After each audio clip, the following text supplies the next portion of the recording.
What's up, everybody? It's Saturday, Hmm. and we told you we're not doing these on Friday night. Now we get to open up the door for a lot of opportunities for this show. Speaking of opening, Yeah. you just So opened that pie. we're actually doing this earlier in the week, and we talked about it last Saturday. We dove into the West Virginia mine wars. A lot of people would call it the Forgotten War. We're just kind of getting into it.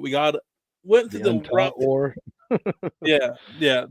We kind of went through the Cliff Notes version of it last week, and then I was like, we got this new format, and we had this guy on before years ago, and I was like, what a better way to kick off the new era of these pre-recorded episodes than bring in someone that's got an absolutely massive amount of knowledge on this exact subject. So good that he wrote a book about it. What? Yep. We're bringing authors on here. We've started to step the IQ level up of this show outside to replace myself. You guys are good on the IQ front. Does the book have pictures? Because that's what I'm gonna need. Because I struggle a little bit with words. There is I believe there is a picture section in this book of some. They're all black and white though. I gotta be. I'm good with black and white photos. That's fine. All right. Well, let's get him in here again. Old friend of show, but a friend of show, out of Southern West Virginia, an assistant professor at Southern Community College, University of Charleston, and also West Virginia Wesleyan, and the author of The Road to Blair Mountain, Saving a Mine Wars Battlefield from King Coal, Charles B. Keeney III. What's up, dude? Hey, guys. Thanks for having me on. Yes, thank you. Thanks for joining us. Give me an excuse to wear all my West Virginia garb today, man. Here we go. He's so happy. He's so happy. I am happy. It's tough, man. I was raised in the Ohio State country, so I like my Buckeyes, but man, I lived in West Virginia for 9 years, and that's all it takes to fall in love with the Mountaineers. So it's tough. Like, I like my Buckeyes, but God, do I like my Mountaineers too. So it's tough. Yeah, it's a rocky relationship to love the Mountaineers too.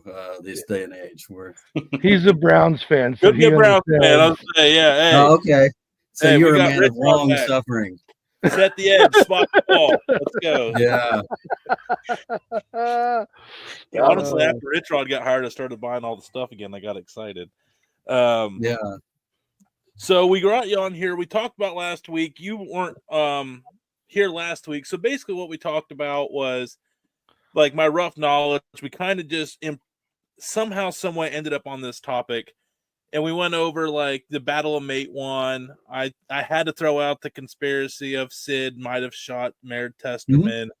And then we went over how the Socialist Party's involved a little bit with donating a bunch of firearms and money. And then we talked about lots of firearms. Cabin Creek, Paint Creek, them like having like the train that would shoot down on so kind of like the highlights, but not really a deep concentrated dive. So in your book though, real quick to everybody watching, do a real quick pitch of what The Road to Blair Mountain, Saving a Mine Wars from the Battlefield from King Coal is all about. Because I know you go a couple different angles outside of just the historical part of it itself of the battle. Yeah. Okay. So it's a complicated story, but The Road to Blair Mountain itself, the book, is about our efforts to preserve the battlefield where the miners fought with the coal companies and with the federal troops in August and the first couple of days of September 1921. This 5-day pitched battle, which took place on about a 12-mile front. Which, to give you some perspective on that, the World War I Battle of Verdun started on an 8-mile front. So the scale of it was pretty large. Then for a domestic uprising, that's a pretty big giant thing here. But it was put on the National Register of Historic Places, but then to protect it, but then the industry, coal industry, using some fraud and some other tactics, got it taken off the National Register. That's when I got involved. I wasn't any kind of an activist or anything like that, but it's when it happened, I was like, "What's going on here? what's happening. And they were going to blast the battlefield. And then that led to me eventually becoming president of a group called Friends of Blair Mountain. And what we ended up doing is we went through like an 8-year struggle to get this site preserved. And we also founded a museum called the West Virginia Mine Wars Museum. That's down in Matewan. And by the way, Damon, you were asking about pictures. I heard there in the intro. Yeah. If you can go onto our website, wvminewars.org, and we have online exhibits that show you things like the kind of script that the coal miners were paid with. Like they weren't paid in American money, they were paid in coal company money.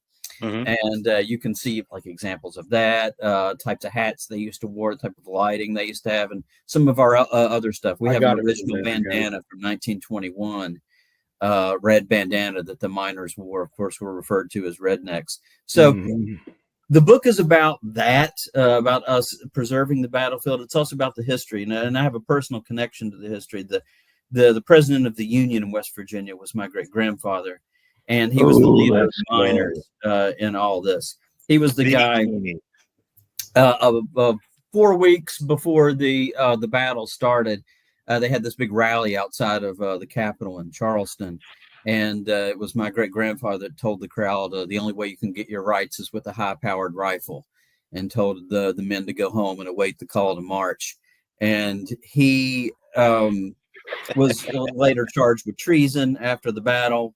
Oh, that's not and right. He was all the treason trials took place in the same courthouse where John Brown was tried in Charlestown. If you're familiar with the story of John Brown and the Civil War, the raid, Harper's Ferry, and all that stuff that happened in 1859. So 2 huge treason trials in American history took place in Charlestown, West Virginia. Not Charleston, but Charlestown, which is over actually by the Shenandoah River, about an hour outside of D.C. It's actually pretty close to D.C. there. But the book is about our efforts to preserve it and our effort to reintroduce the history, because it was taken out of like all the history textbooks. It's not in any of the textbooks. And I went and found the paper trail to how they took it out of the textbooks, and they didn't even talk about it in the state. And so us having the museum is a way of kind of taking control of our own history and telling the story. And it's been really great. We've had coal miners and their families come in, and we've had people from all over the country come in. Probably about 3,000 people or so visit the museum every summer. So it's been a really great experience. And we've got a series of monuments that we're putting up. There you go. That's the Matewan National Bank building that we kind of took over, and where our museum is now. We've got an archive set up there. We do musical events. Nice. I did a project with Chris Cooper, who's the Academy Award-winning actor who was in the movie Matewan, but he's also in a bunch of other movies like Seabiscuit and October Sky and The Bourne Identity. He played the bad guy in The Bourne Identity. Matewan had low key an amazing cast. Like James Earl Jones was in that thing. Like I forget there was a couple other big names too, but that was the leader.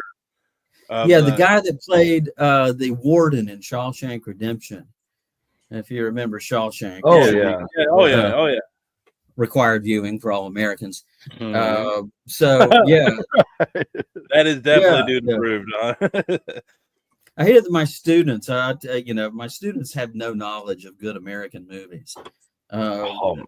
And so they don't get any movie references. I'll mention something like Shawshank Redemption or Godfather or something like that, and they have no idea what I'm talking about. That's a crime. Like say hello to my little friend. They're just like, what? Like, they don't know. Yeah. They don't have any idea. But do you guys want to talk a little bit about the history of the mine wars itself? Yeah. Okay, so I guess we started talking about it because we brought up like the whole company thing and how you get paid in company dollars, and you were a slave basically to that civilization, that little town, and which led to Tony dumping fat, highlight points. So okay, how did it get to the point where it was justified to pay someone a company script? Like, because it didn't come into West Virginia until post Civil War. So from like 1880 to like 1920, somehow it got to the point where you couldn't even work for actual money. Like, how did it get to that point that quick? Okay, it's a good question. Okay, so let's go back to like 18. Great question. Good question. Let's go back to like 1882. That was the same year my great grandfather was born. His name was Frank Keeney, by the way. And he worked with Mother Harris. We talked about her. Mary Harris Jones, Mother Jones. Mother Jones. Yeah, the most dangerous woman in America. That's what they called her. We'll get to Mother Jones in a minute. So 1882. This was a red letter year. It wasn't just the year that Frank Keeney was born, but something big happened that year that began to change the course, not just of West Virginia history, but world history. And we all know who Thomas Edison is, right? That's the guy who invented the light bulb. But he invented something else in 1882. The coal-fired power plant. And the first ever coal-fired power plant debuted in New York City and Manhattan in 1882.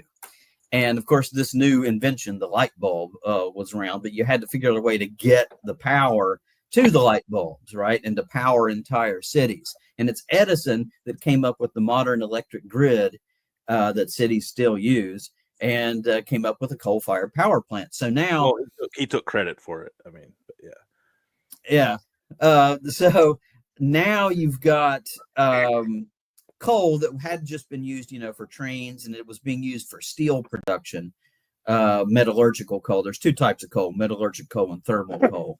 Metallurgic coal is for the production of steel, and thermal coal is for the production of electricity.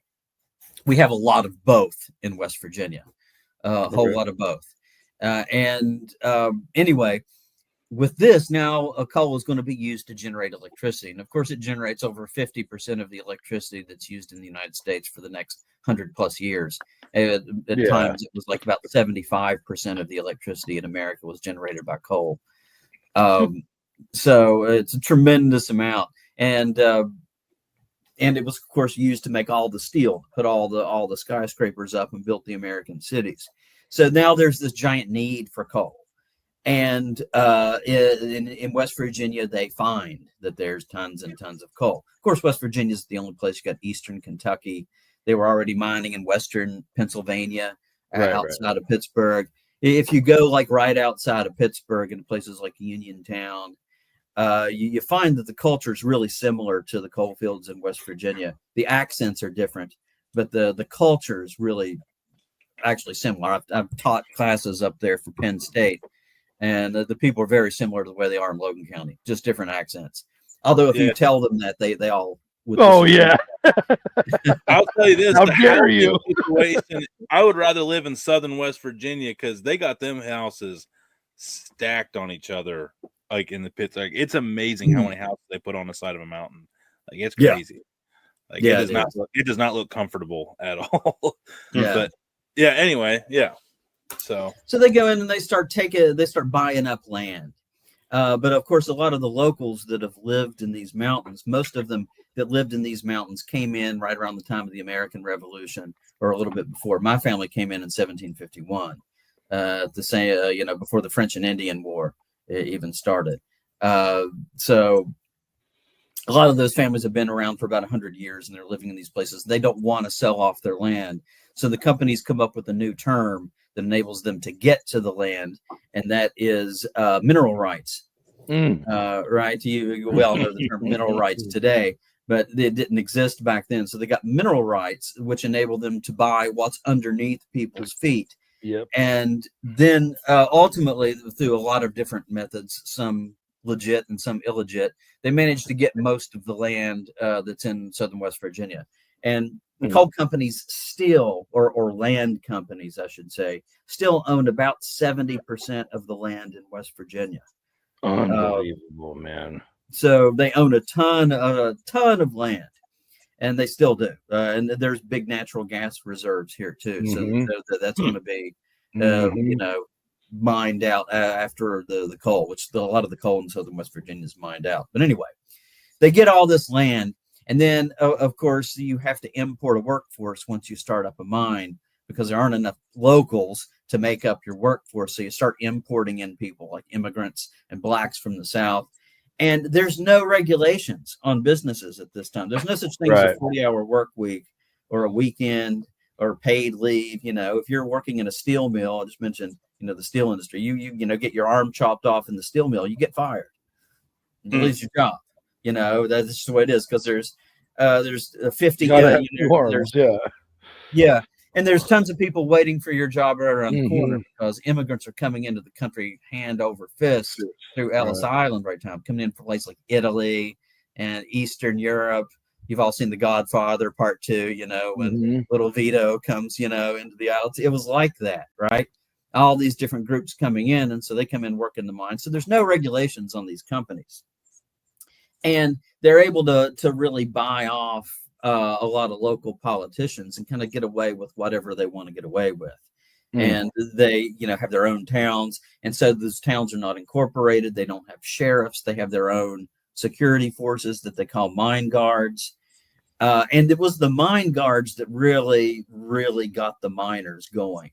You know, the company money was one thing that they get paid in. And by the way, if you go on our website, you'll find a piece of script that just says "good for one loaf of bread." And imagine getting that on payday. You know, thanks, boss. Merry Christmas. Yeah, good for one loaf. And so they're not just dictating where you can shop, you know, by giving you this stuff. Yeah, there it is. Good for one loaf of bread. Unreal, man. Unreal.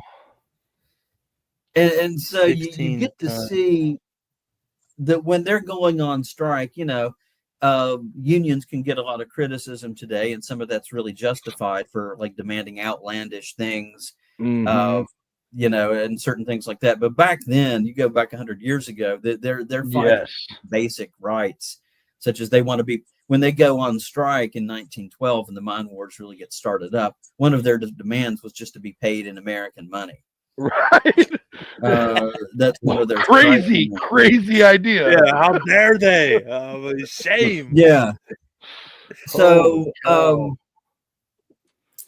ultimately, you know, they turn to unions and unionism to try to kind of claw their way out of this system. They really hated the mine guards. I really want to emphasize that, because it was kind of a private police, kind of a KGB, Gestapo kind of thing they had going on. They got their mine guards from a company called the Baldwin Felts Detective Agency. And this was a group of guys that they were out of Bluefield, West Virginia, but they were guys that had no compunction about cracking skulls. A lot of guys had criminal records. Some of them were ex-military, but they're guys that you know are used to using violence and using force. And they had operatives. They had guys from the detective agency, mine guards, that would act as coal miners, and so they would spy on the workforce and see what they were up to. They would crawl underneath homes. They would build homes up on blocks because you'd have a lot of floods. They'd crawl underneath homes and listen and like make reports. And that's not like hearsay. I know that for a fact because I've looked through their archives, the Baldwin Felts archives, and you can see all the reports from all the company spies. So, I mean, I've read them. They'd open up people's mail. I was thinking they were the Pinkerton Agency. They're the ones out of New York, right? That's and the Pinkertons were often hired out by the railroads. The Pinkertons are more famous for hunting down like railroad bank robbers. And things like that. I think in the movie 3:10 to Yuma. I was gonna say with Russell Crowe. I think the Pinkertons are after him. At that point, Bonnie and is it Bonnie and Clyde? I think Bonnie and Clyde is one of those movies. Not Bonnie and Clyde. Butch Cassidy and the Sundance Kid. If you remember that old movie, the Pinkertons. I think you were involved a lot with the Wells Fargo stuff too. Yeah. Yep. That's my bad. I was thinking the Baldwin Felts were out of New York. I did not know they were out of Bluefield. That's fascinating. I remember it. Yeah. Pinkertons do get involved in some strikes later on, like in Homestead in Pennsylvania. Once you get into like the 1890s and stuff like that. But in West Virginia, it was the Baldwin Felts. Unless you were in Logan County. In Logan County, they just had deputies that the coal companies paid for. You had a guy by the name of Don Chafin that kind of ran the county like a mob boss. Right. And he, I've got lots of good Don Chafin stories, but he had 300 deputies for Logan County. And not that many people in Logan County. Yeah. I think they have like 20% of the town. Yeah. I think they have 4 today for like the whole county. Right. So a bit of a shift. And Chafin was an interesting guy. He kind of ruled the whole county. That's where the Battle of Blair Mountain took place. And he was the sheriff, but he was also paid on the side by the coal companies. And then they paid him about $120,000 a year in early 1920s money to keep the miners under control. He also ran a speakeasy. A lot of money, folks. Yeah. And he ran a speakeasy in Logan. During Prohibition, right? I thought I'd say, wasn't that illegal, Charles? Like, that's fascinating. Yeah. Well, see, here's a cool little mountain story from all that. So, Chafin ran the speakeasy, and he shut down all the moonshine stills in the county. So the only place you could get whiskey was through him, right? But in doing so, he shut down the whiskey mills of the Hatfields. Bad move. If you know the Hatfields, and I am talking about the Hatfields, the Hatfield-McCoy feud. Devil Lance Hatfield, who was the patriarch during the Hatfield-McCoy feud, he was still alive at this time, and his family had moved to Logan County. Oof. And Chafin shut down all their whiskey mills, and they did not take well to that. So they started helping the union. And they started helping the coal miners, and the Hatfields would sneak my great grandfather into the county by horseback at night. So sick. And he would stay with the Hatfields, and then they would sneak him into the coal camps.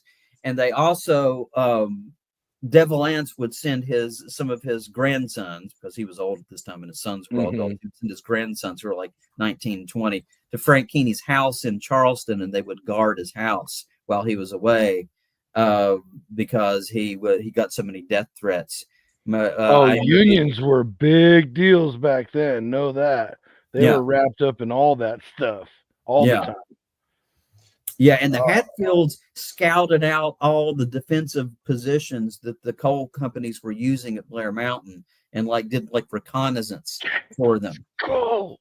So I didn't know this. Lots of cool little stories like that.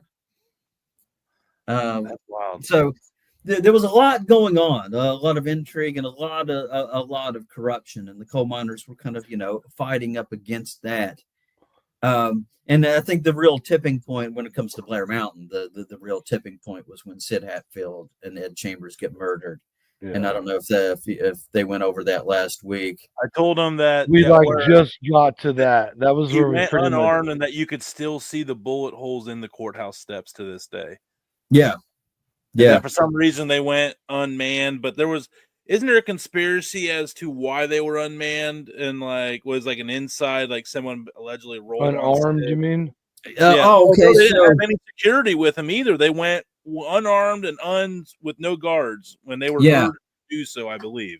All right. Yeah. Okay. So let's get into Blair Mountain then. What went down? Well, I want to hang on real quick. This part. Yeah. Sorry. This part which led up to. Okay. There was a trial before this. You had the Battle of Matewan, right? Or the Matewan Massacre, right? There was a trial after that, in which Sid Hatfield and a number of the other individuals involved were tried, and they were all acquitted. And that was in nearby Williamson. And there were several instances where there was almost huge gunfights that took place in the town because you had 50 or 60 Baldwin Felts guards and then 50 or 60 coal miners, and they were all armed to the teeth, just kind of staring at one another across the street. And so then Hatfield gets charged with another incident, him and Ed Chambers. that was kind of trumped up charges. But anyway, in McDowell County, because some of the violence had spilled over to neighboring McDowell County, and they had to go under an agreement that they would show up unarmed. And so they agreed to show up unarmed without their weapons. And of course, that's when they got gunned down outside the courthouse. Yeah. And there was no murder charges ever brought up on Sid and Ed Chambers, correct? There were murder charges brought up on them before regarding the Matewan massacre, but they were acquitted of those. No, for whoever shot and killed. Oh yeah. Nobody got arrested. Yeah, nobody got arrested, and half the I guess town that's saw the part that blows me away is these Baldwin Felts could literally just kill people, and it was like, yeah, you're allowed. Yeah. Like Well, they what are you weren't gonna army, they weren't deputized, they were just literally hired killers, and it was totally okay. Yeah. Like, But that dude, part- look at the mindset. Like you're in a town where the coal miners and everybody Yeah. that's making money is fighting against the well, company, and everybody's not and wealthy The back then. the crazy you know, part is so- this is only 100 years ago. No, I when- know. I Within know. 100 years ago, we could have to go around and kill people if you were a Baldwin Felt and be like, yeah, he's a Felt. Yeah, it's cool. Yeah. Like, oh, okay. I'm sorry. Sorry for the misunderstanding. No. Go about your That's business. cool. So, Yeah. after this, okay, that takes place on August the 1st when he's killed. Something else that took place right at the same time that was taking place. The big strike was taking place way down in Mingo County, all right, which is on the West Virginia-Kentucky border. And there were thousands of miners, I don't know, some 7,000-ish miners and their families living in tent colonies, right? The mine guards come in along with state police, and they raid the tent colony. They declare martial law because there was something that took place in May called the 3-day Battle of the Tug. I don't know if you even talked about that. That was a 3-day long shootout in which around 30 people were killed that we know of. That's a whole nother thing. But anyway, that happened. Martial law gets declared, and then the state troopers come in and they arrest all the miners, or a big bunch of them, in the tent colonies, and just hold them in prison with just military tribunal charges. And then they shut all the food supplies down. Like the United Mine Workers was sending food to the families, and they shut the food supplies down, wouldn't let any food get through. And then they poured gasoline and stuff in all the wells where they were getting their water out of. So the families, yeah, it's kind of intense. It's pretty rough. So the families down there are starving. Yeah. Right? And all the miners have now all the men have been arrested. The women and children are now living in these little tent camps, and they don't have any food. They don't have any fresh water. Then Sid Hatfield gets murdered, who was kind of like the only lawman who was on their side, right? Right. Finally, a sheriff, or he wasn't a sheriff, he was chief of police, but finally a guy on the law stood up for the miners, and he gets gunned down. Well, it's the following week where they had that big rally that I told you that my great grandfather said, the only way you can get your rights is with a high powered rifle. They go to the governor's office, and the governor refused to even meet with him. And so then they make the call out to march, and 2 weeks later, they began assembling. They spend a couple of weeks getting their stuff together, and they start assembling at Marmet, which is just outside of the capital city of Charleston. And they're going south to get to Mingo County to get to these women and children. Okay, that's what their goal is. They know that the women and children down there are starving. They don't have any water. All the men have been locked up with what they think are unconstitutional charges. And so that's where they're headed, okay, to Mingo County. But to get to Mingo County, they got to go through Logan County, and that's Don Chafin. And a few miles north of the town of Logan, you have this, the way the topography is, you have this series of ridges, these mountain ridges that kind of stretch almost like a wall. North of Matewan, and it starts at Blair Mountain and then stretches along a place called Spruce Fork Ridge. It's almost like a natural fortress. And so this is where Chafin set up all of his defensive positions from Blair Mountain and along this huge ridge line. And so they set up all these, machine gun entrenchments. They had Tommy guns, 30-06s, lots of 30-06 shells we've gotten. And so they set up this huge defensive system. So this is where the battle is going to take place. And it's not so much that they're trying to like seize Blair Mountain. They're trying to get through Blair Mountain and get all the way to Mingo County. But this is where the battle is going to take place. And what they try to do, they're really well organized. The miners are. You see, the newspapers, of course, that's the only medium we have right now. I always tell my students there were these things called newspapers back in the day, right? They don't know what those are. But anyway, so you got these newspapers, and they're all covering. This was headlines all around the world. It was in the London Times, from the Paris Tribune. The 10,000 plus miners armed themselves, and a lot of them were black too. Maybe as many as 20% were black, and this is a time when black people make up less than 10% of the population, and it's a real conspicuous time in history, for a lot of black guys to have guns and be willing to shoot at law enforcement officers, right? So that's kind of a big deal too. But anyway. So many sidebars. Yeah, I know. So the media is portraying these army. They call them the Redneck Army because they all have red bandanas around their necks.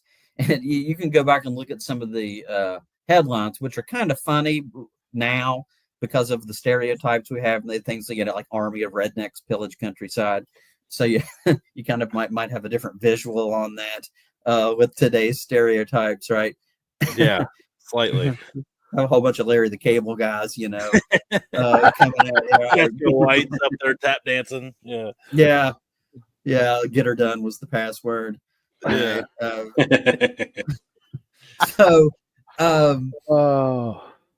But my point is they were arguing that these were just a bunch of dumb hillbillies that were all on moonshine and they were all stirred up by these agitators and the problem with West Virginia was not that these people were living in really bad circumstances and just fighting for their basic constitutional rights. And by the way, this is Blair Mountain's one of the big reasons why the Second Amendment is such a big deal to West Virginians. We love our Second Amendment here in West Virginia because there was a time when we had to use it. Right. And so that story gets remembered. Hopefully that's something like that. We'll never have to use that again. But you have that Second Amendment there just in case the first one doesn't work out. Right. Quick question. Do you think they were well organized because a lot of them had recently served in World War I and were? Yeah, that's exactly where I was getting to. There was a lot of veterans. Sorry. Yeah. No, you're good. No, that's the next logical question, right? We just finished World War I. Right. A lot of World War I veterans. Now, miners, by the way, were exempt from military service in World War I and World War II. You didn't have to go to war if you fought in the coal, if you worked in the coal mines, but a lot of miners did anyway. To get out of the coal mines. Because to make real money. Yeah. And I interviewed one guy. This is World War II guys, but World War II coal miners, but they were like, I thought I had a better chance of survival. Wow. That's and it is true. This is a statistic. I've used this many, many times, but between 1880 and 1920, West Virginia coal miners had a higher death rate than the American military in World War I. Okay. So you had a better chance of going to France and coming back than you did working in a West Virginia coal mine. Anyway, that's crazy. A lot of them signed up and a lot of them served. And of course, some of that's too with patriotism. I mean, you have a lot of patriotic over here. So they come back and they take veterans and they put them in charge of squadrons. And then the veterans would try to get them into formation and then try to give them a little basic idea of what they would be up against once they made it to the front. And what they tried to do, so they went south and then they tried a pincer movement. And I don't know how well you guys know your military history, but a pincer movement's when you try to outflank, your enemy Outflank, on, that's right. on both sides, right? Mm-hmm. They tried this. Robert E. Lee tried this at Gettysburg. Didn't work. But he tried it. He goes, didn't work. Yeah. Well, he tried, but sometimes it works if you can outflank them on both. So they attack at the southern flank, which is at Blair Mountain, and then they try to hit the northern part of the place called Crooked Creek Gap. And so these were the two areas where they're trying to break through the most, and those were the two areas that had the most intense fighting. That's kind of what's called the Battle of Blair Mountain, even though the battle was much bigger than the actual mountain itself. And it's really, really rugged terrain. I've been up there many times. It's really steep, really rugged, really heavily forested. You can, if you go up there, and this is one of the reasons I think preserving that space is important. I think all battlefields are kind of sacred ground anyway. Sure. That's just kind of my take on it. It doesn't matter what the battle was about. If there was a place where people shed blood, it's something that should be preserved. And I don't think that's a political thing at all. I think that's just common sense. Yeah, we don't need strip malls or housing complexes on those areas, in my opinion. Yeah, there's lots of mountains. It doesn't have to be that. Right, exactly. Yeah. So, but the reason I think preserving it's so important, if you're there, if you go up on Blair Mountain, as I have many times before, even by the way, I'm not supposed to. It's it's still coal company property, but I kind of make my way up there occasionally with a few other guys, and it's if you're standing up on top. Well, I've been on these little these entrenchments where they actually had the machine guns. Right, you look down the hill, and you think, what would it take to get somebody to charge up that hill, against machine guns? What would it take to get you as a civilian to do something like that? You have to feel like you're kind of pushed to the brink. Right. Yeah. And it really kind of magnifies the intensity of the struggle and what they were willing to risk. When I tell my students, it's not like they were on some kind of 21st century protest. You know what I mean? Where they all hold up signs and then take selfies of themselves and put it up on social media. So and everybody tells them how brave they are. It's not negative, that. Right? This is a whole different level of things that are happening. But anyway, so they fight it out. They're never ever able to really fully break the lines. They almost make a breakthrough at Crooked Creek in the north. They make a brief breakthrough, but then the coal companies kind of regroup and put it in. They also use some planes. Chafin has a couple of planes, and they try to bomb the miners with kind of these makeshift homemade bombs. And we have a replica of that last week. Yeah. One of the classic one of them, like with the ugly looking pipe bomb looking thing. Yeah. And they weren't very effective. But bombing wasn't effective anyway. I mean, bombing wasn't effective in the First World War. The militaries couldn't use it effectively because you just couldn't bomb with any kind of accuracy back then, much less a lot of bombs just didn't explode and things like that. Although a few bombs that they have at the Battle of Blair Mountain did explode. They bombed a schoolhouse, one-room schoolhouse where Bill Blizzard was kind of the general of the miners in the field. He was the guy in charge, on the field.